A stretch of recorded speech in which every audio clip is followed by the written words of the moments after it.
Skill-based matchmaking is no longer going to be a thing in Black Ops 7. With the open mosh pit that they had over the beta, they came out and said that minimal skill consideration is going to be taking place and it's going to be the standard for multiplayer moving forward. Now, if you're into the multiplayer space for Call of Duty or for Black Ops, and for any game before that, you know what skill-based matchmaking is, and you know how big of a problem it had been over the last few years. You're maybe an average player or just a regular casual player. You have a really good game one day and you end up dropping like 30 kills and you're feeling great. The next game, you're in a lobby full of pro players almost that are dropping 30 kills consistent. They're above average. They're a lot better. And you get put into that and it ruins the fun factor. And that's really the main thing, the fun factor. Now, why has Call of Duty done all of this? I'm not going to sit here and go crazy on this topic, but I stated multiple times that Battlefield 6 coming and making some noise here and being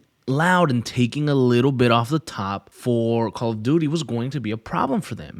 Nobody likes to lose. Nobody likes to lose money. Nobody likes to lose player counts. Nobody likes their business to go down. When you are unchecked and you have complete control and monopoly over the first-person shooter military space and nobody can oppose you, why would you change? You're dropping a game every single fucking year and everybody, millions of people are coming every year and buying the fucking game no matter what. Why would you change anything? Even if the formula, even if the thing that you have isn't the best that it could be, is half-assed, is you throw the minimum, you do a little bit of changes here, a little bit of changes there, and you just kind of keep the train fucking rolling. So why change anything truly if it's always gonna get bought, always gonna make sales? That to me is the problem, the dilemma that Call of Duty faced over the last few years. In the early 2000s and the mid 2000s, there was a lot of competition in the military FPS genre. When the mid 2000s came around, it was really a big battle between Battlefield and Call of Duty. Now, when you look at both of those games, people are always going to say, well, you know what? They're very different games. One's arcadey, one's this, one's that. Big battles. This one's more small 6v6. Yes, they are different, but they are the biggest FPS military shooters out there. They just are. They're the ones that have the most recognition. The thing is that Battlefield is the closest competitor to Call of Duty. It's the closest thing when you're talking about the same type of vibe for a game. And because Battlefield kind of went out of the loop for a while and Battlefield just wasn't able to continue to compete, that Call of Duty had complete control. They won, basically. They were always winning, but they really won this time because now there was no competition. And I honestly believe that Battlefield 6 coming back with the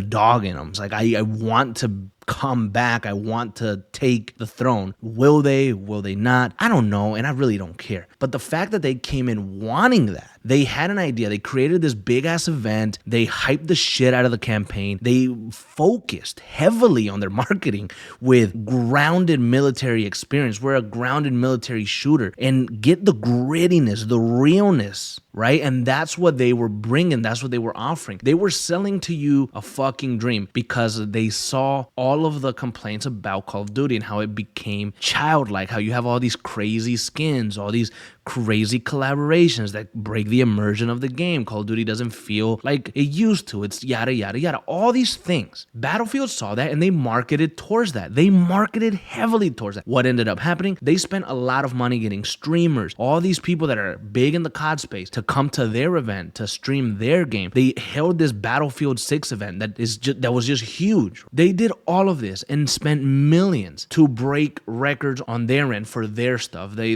hit an all-time peak on Steam. They were taking shots at Call of Duty, even if it's fun little shots. It was never like real shots of like, it's competition for the same thing. You're in the same space, so you're going to compete. That's what it is. And anybody that complains or says, oh, it's childish or this or that, or we don't need the competition, you do need healthy, good competition. You don't want toxic bullshit fucking competition where people be in the comments, coming at you and wishing you all these fucking things because you like Battlefield or because you like COD or because you like both of them. Fuck that. That's what you don't want. But you want healthy competition between competitors, people that are vying for the same thing, basically. And so Battlefield and Call of Duty should compete. They should have a healthy competition. And Battlefield was making some call outs like, well, we're not going to do these crazy collabs. We're actually a ground grounded military shooter. That's what we've always been. That's what we're always going to be. It's going to have an identity. Those are words for Call of Duty. Those are words for the fans that were really tired of Call of Duty's, collabs and all the identity crisis that it was going through. They were talking to those fans, and some of those fans, not all fans, but some of those fans said, hey, this looks interesting. Let me go and try it out. And they went, and the beta did well,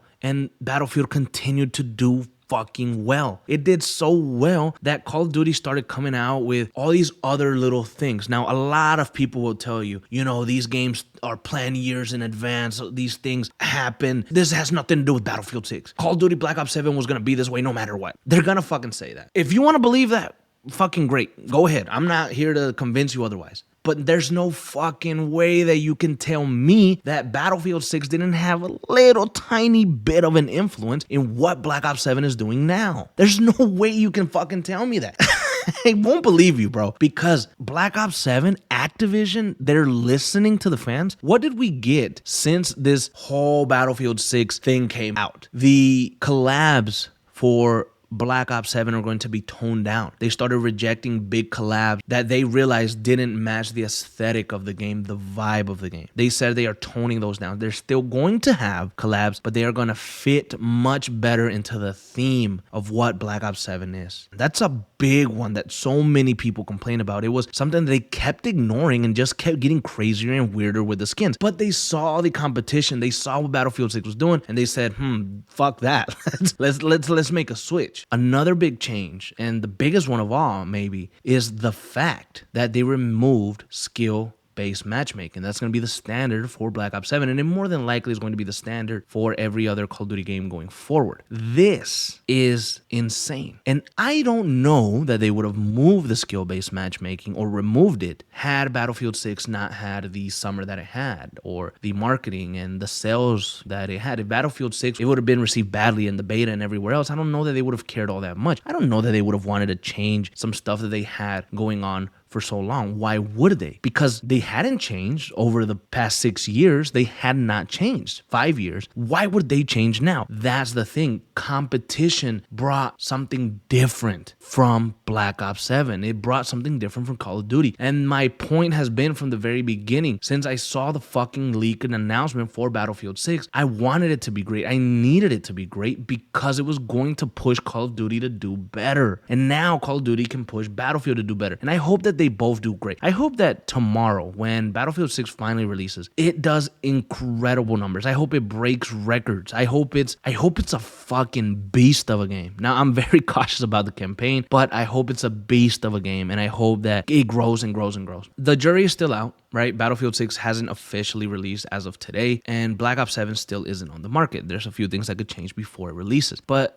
what I wanted to say here today was that competition made this happen 100%. There's no way that it didn't. And now I can already see some of the comments, right? For the most part, we have a pretty good community here where we do discuss things, and we have usually a difference of opinion on a lot of different things. That's okay. And I think that's good because it opens up for discourse. But what I have noticed sometimes is that some people really get pissed off when you try to talk about Battlefield 6 and Black Ops 7 together, as if I'm choosing one. Ask me right now today if I have a favorite or if I have a preferred one. The answer is no. I see some people defending Call of Duty so fucking much. Like, oh, I want Call of Duty. Call of Duty is this. Or I see some people defending Battlefield. No, Battlefield is that. Honestly, bro, I just want them to do good so we can get good, great games. Call of Duty, for the past few years, had lived in mediocrity, and they did not care. Now Battlefield has risen again, and all of a sudden, all these things start to change. Competition is good, and I'm glad that we have it.